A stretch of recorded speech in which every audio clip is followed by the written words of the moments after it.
정부가 부동산 시장 안정을 위해서 대규모 공급 대책을 발표하고 금융권은 돈줄 옥죄기에 나섰지만 시장에는 먹혀들지 않는 모습입니다. 아파트값 상승세가 여전한 가운데 다세대나 연립주택 거래 시장도 들썩이고 있습니다. 한 주 동안 있었던 부동산 소식 조태현 기자가 정리했습니다. 정부가 내놓은 공급 대책부터 살펴보겠습니다. 이사 대책의 후속 조치인데요. 신규 공공택지를 통해 수도권 12만 가구 등 전국적으로 14만 가구를 새로 공급하겠다는 계획입니다. 이 가운데 경기도 의왕, 군포, 안산, 경계지 그리고 화성, 진안은 신도시급으로 조성되는데요. 두 곳에 들어서는 주택만 7만 가구입니다. 대규모 주택 공급에서 항상 문제로 지적되는 교통은 수도권 광역급행철도 GTX 노선을 활용해서 해결하겠다는 방침입니다. 하지만 시장 안정 효과는 제한적일 것이라는 평가가 지배적입니다. 공급이 이뤄지는 시점도 위치도 너무 멀기 때문입니다.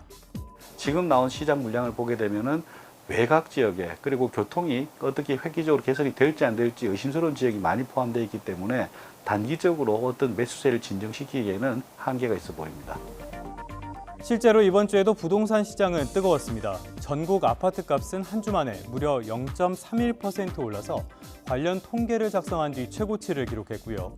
0.4%나 오른 수도권도 최고 상승률 기록을 7주 연속으로 늘렸습니다.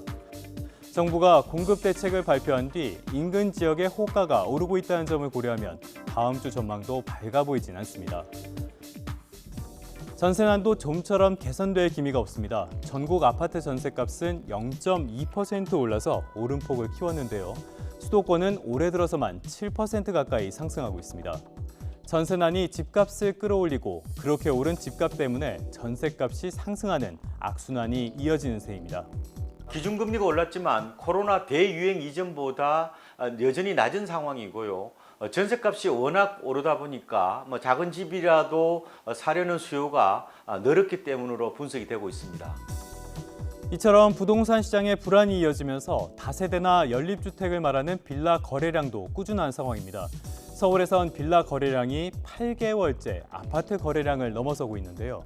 일반적으로 실수요자가 아파트를 선호한다는 점을 고려하면 이상 현상이라고 할 만합니다. 집값도 전세값도 워낙 빠르게 오르다 보니 그나마 저렴한 빌라로 수요가 몰리는 건데요.